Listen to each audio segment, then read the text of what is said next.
Today we're going to be talking about the inequality of educational opportunities in practice, and we'll have two really great speakers.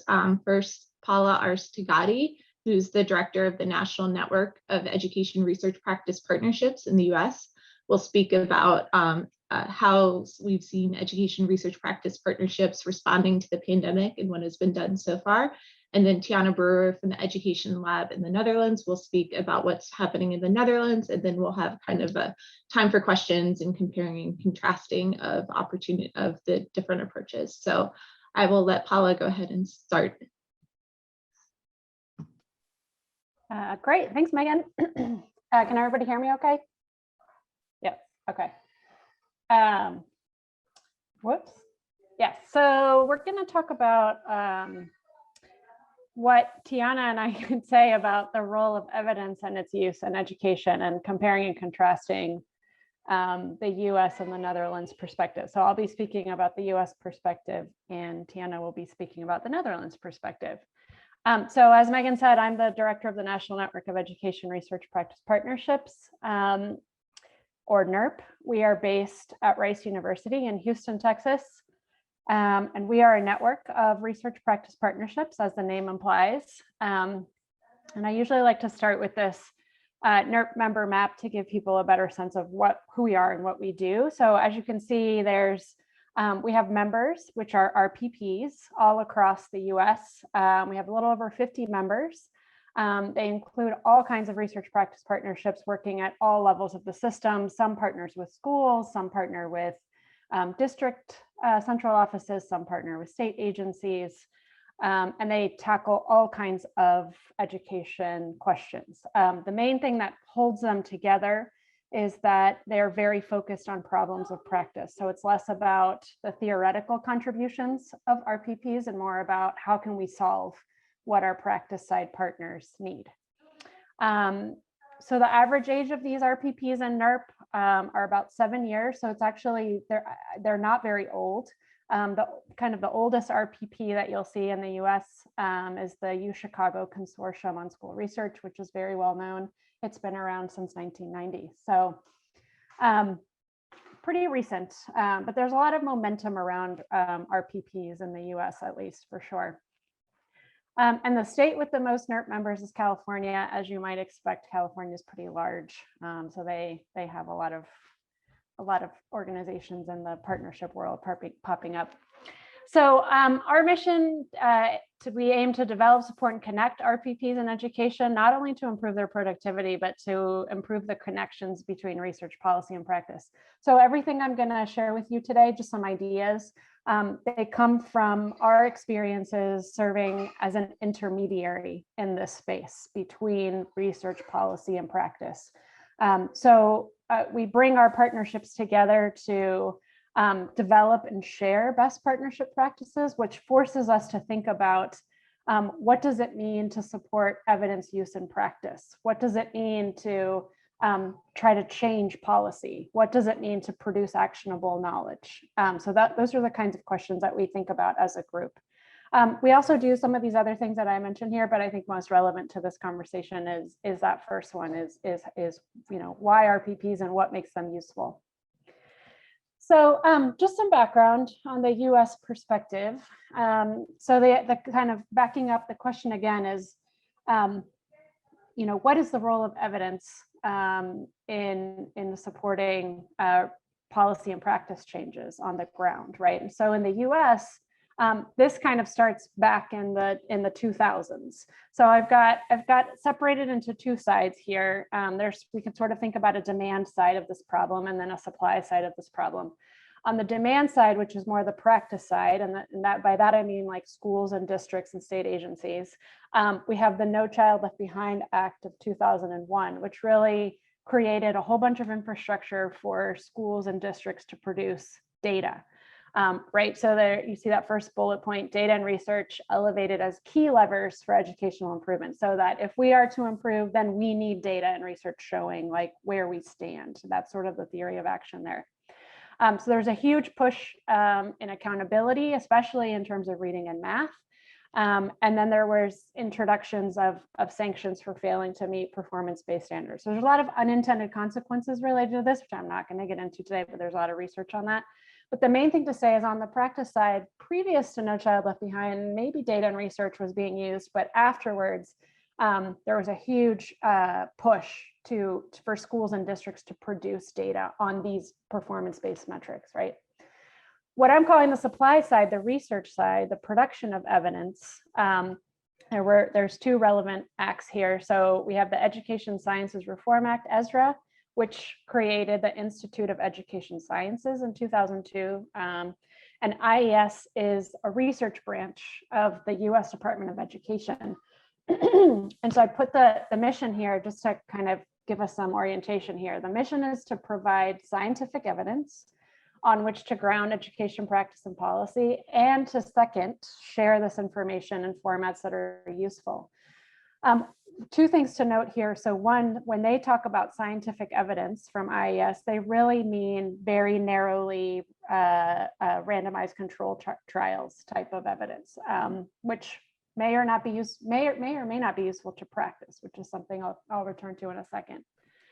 So what did these conditions lead to in the US? So over the last 20 years, I think this is partly why you see a growth in RPPs. There was a need to understand all this data and evidence, right?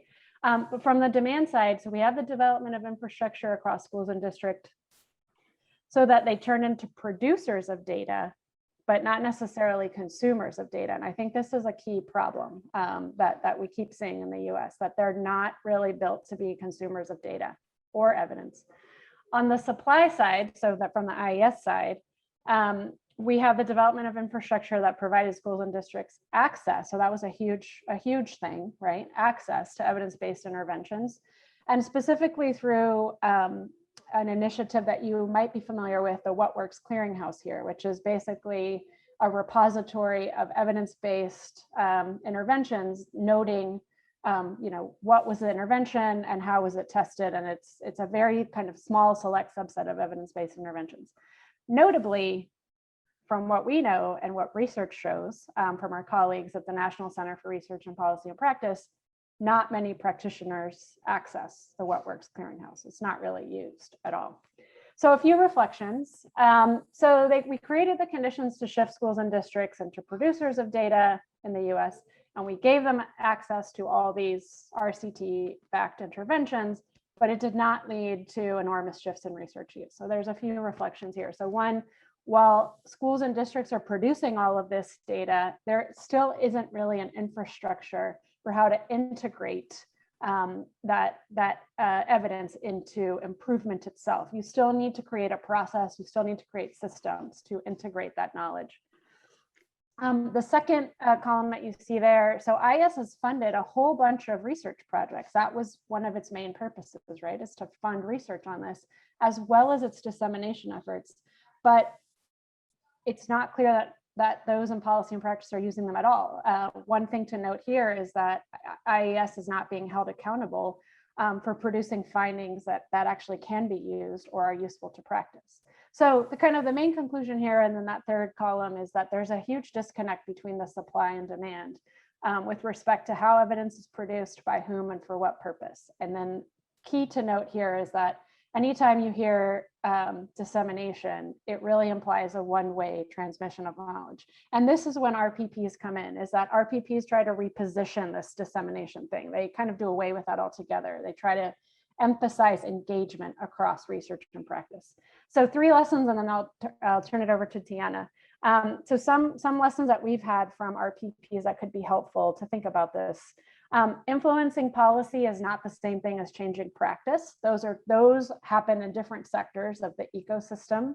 They're governed by different cultures, rules, and timelines. And even with an RPP, it's not clear that you might be affecting policy, but you may not be actually affecting practice. So that's one thing to think about. Secondly, one of the biggest pieces missing from the evidence infrastructure is a way to systematically test interventions and collect and compare notes from implementation at scale. And this is what we hear from many of our practice side leaders. And again, this is a place where RPPs can come in, because if you have a research practice partnership, you're working with external researchers, they can help you test some of these interventions.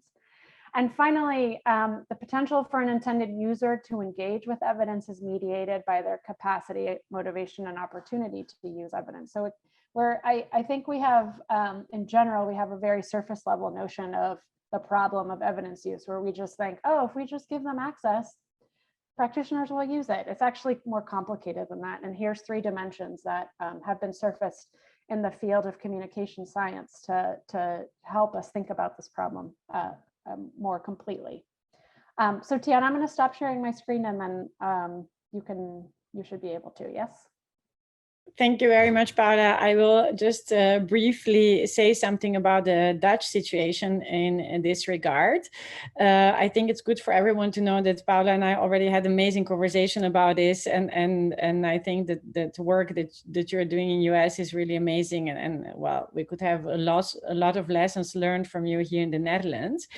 But before we go into that, I wanted to tell our guests something about the Dutch situation in this regard. Well, it's quite interesting to know that Dutch educational system is regarded as very innovative educational system, which focuses not just only on the cognitive outcomes, but also on more broad outcomes for the students. And actually, what you see here is the ranking in how innovative systems are that has been done by the OECD, and you see that Dutch educational system scores very high on that. And on the right side of the screen, you see the research that we have been doing for the state of education in the Netherlands, where we actually really looked at all sorts of innovative concepts and profiles of school in the Netherlands and their development through time. And therefore, you can see on the right side that especially in the last 10, 15 years, there has been incredible surge of all type of different schools in the Netherlands that offer all sorts of profiles and concepts, and actually through that work on innovation in education. And the reason we can do that in the Netherlands is because we have this freedom of education in the Netherlands, and schools are really free to choose their own curricula and also the ways they go about the education. And there has been also, through that, a real surge in all sorts of different schools and profiles that attract students through their profiles to their schools. So there's actually a lot of innovation going on in the Dutch educational system. But the interesting thing is this actually innovation leading really to improvement of education? Well, if we believe PISA study, but there are also other studies like Pearls and Teams that show similar results for younger children, then we actually see that in the Netherlands through time, especially the performance on literacy skill, the literacy skills of the students have been really going downwards. And also we saw the declining results for mathematics, although they have improved with their last PISA waves. We see really that there is a dramatic decline in literacy skills among 15-year-olds in the Netherlands. And it is even now below the average of the EU 15 countries. What we don't know which is possible, since the emphasis of this innovation is not only on cognitive outcomes, actually mostly it is on non-cognitive outcomes, that maybe Netherlands is actually doing really well in terms of other types of skills. But when it comes to cognitive skills, we have had some very worrying results in the past decade. So it is actually quite interesting that we are getting very innovative. At the same time, Dutch educational system is not really improving in its performance. Well, maybe it's a far-fetched, but it could be that actually Dutch educational system somewhere is not really using evidence well enough. That could be a hypothesis, but we don't know that. We do have some research that actually looked into how evidence-informed or based Dutch educational practice is. And what we saw from this research from different angles is that innovation is not really very often very sustainable in Dutch educational system, and it's not really always done in a responsible and effective manner. So what we actually see is that schools experiment a lot, and they try to do new things and invent new approaches.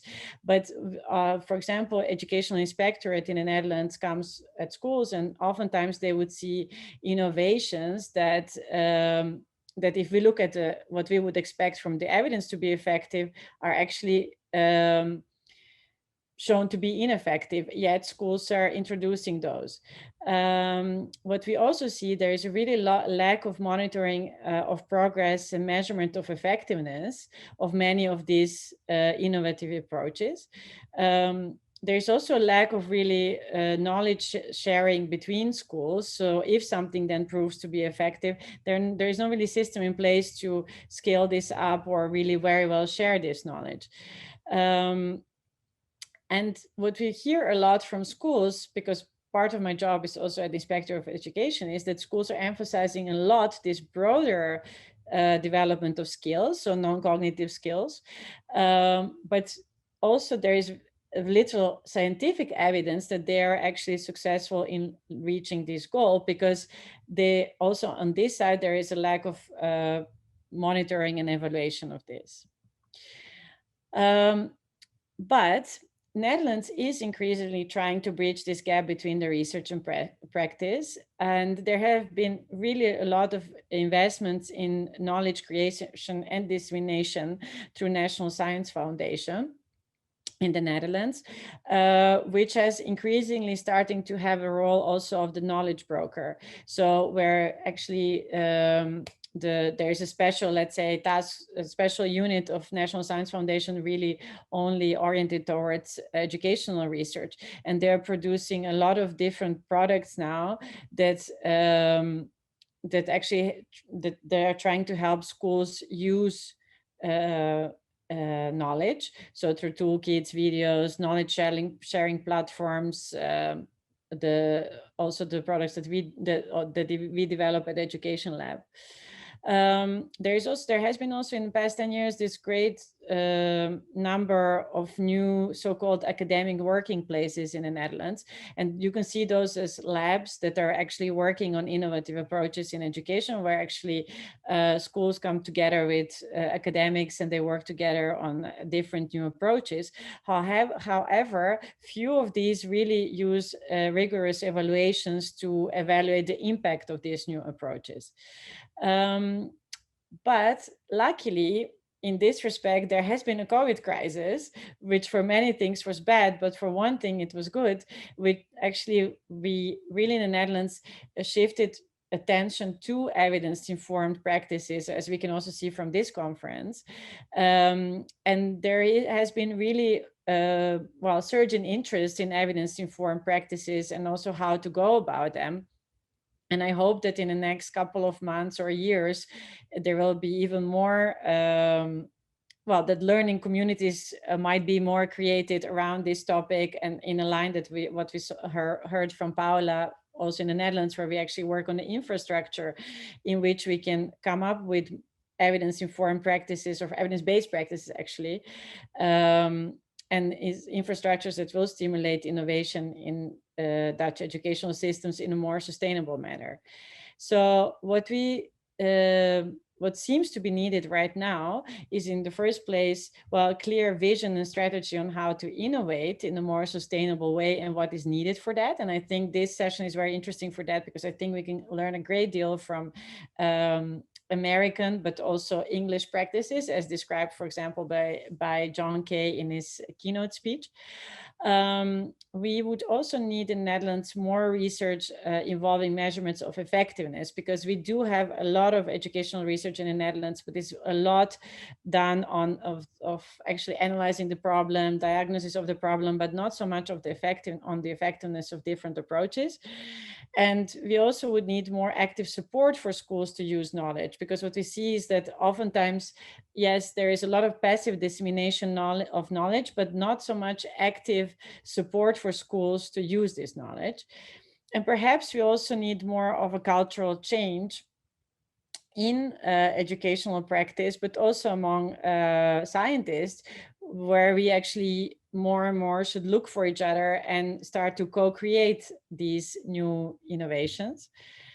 And last but not least, of course, like everywhere, there are also structural challenges of conditions lacking in educational systems, such as time of teachers and school leaders to engage with research, but sometimes also skills because of maybe insufficient education in this respect in their initial training. So these are just a few of the things that we could work on, but this would be something that I hope Netherlands will address in the future.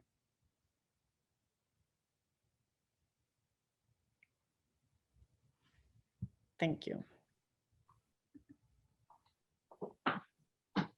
Great. Well, I think we have a little bit of time left. I'm not sure if we want to just open it up to questions, or if there's kind of a further conversation between Paula and Tijana that would be helpful.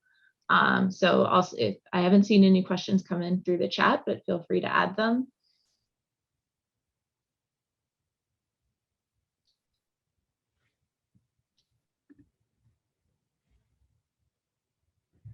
And if not, I mean, I'll offer a go ahead. reflection on Tijana's presentation. I mean, so I think one thing that's interesting is in the Netherlands case, it seems like there's a lot of innovation for innovation's sake, and it's not necessarily tied to, like, in a logic model, to improvement, right? And so so that's one thing that I would think about is how does innovation is you know, our schools like meaningfully and intentionally trying to tie innovation to changes that will then lead to some sort of improvement. But if you're not, you know, if schools aren't collecting data on those sorts of outcomes, then there's no way to know that, right? And I think from the previous conversation that we had, Tijana, I think that might be one issue, right? Is that there's not really a place for schools to collect this data, nor is there like an interest to do so. Is that right?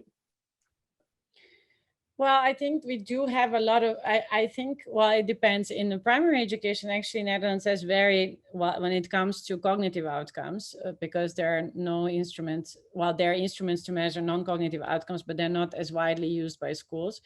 But when it comes to cognitive outcomes, we actually have very nice learning tracking systems. So in a way, we do have, when it comes in primary education, we do have a great infrastructure to measure the cognitive outcomes and repetitively and through time, which is, of course, for this type of research, very important condition. So I think that is one thing.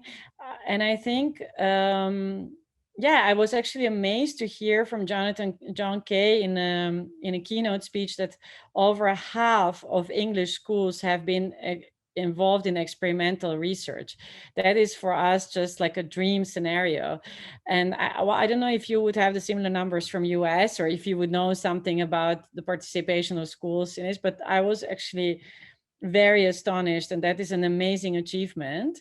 And I think, yeah, and I just hope that in the Netherlands we will start a new era and also get schools and researchers to work more together and actually, well, mobilize together in order to, well, actually experimentally look at what things that could be effective in Dutch educational system with the data that we have, of course. So yeah, so that's a movement. Yeah, that needs to that's an interesting point. I think here there's some tension around experimental evidence in schools and districts. I think from what I hear, again, serving as an intermediary in this space, that from the practice side, they're not necessarily so interested in the results from that, because it tends to be very narrow, and like it's not necessarily like helps them understand why something happened. So while it is helpful in, well, experimental, like RCTs, randomized control trials, can help you determine the effectiveness of something, it doesn't necessarily tell you why. And so I think from those conversations, that's one of the trade-offs, that sure, the evidence is more robust, but it tends to potentially be less helpful for schools and districts. So but that's actually really interesting. So I think there are experimental studies happening in many different places in the US. I would not venture to say that it would be half as in the English case. So that's super interesting. Yeah, and I find it very interesting because England is very close to us, you know, like it's really in between you and US and Europe, and it is just amazing to hear that because we have really, I mean, we're trying to engage schools in here in the Netherlands in experimental research, but it's really I it's really not so easy, of course, because of course it demands a lot from schools, and also in the Netherlands we have a great teacher shortage. So of course the conditions are not great actually. So for this, but nevertheless, I find it amazing to hear that just across La Manche, they are really doing it, and I hope that we can think about the ways to do that as well in the Netherlands in the future.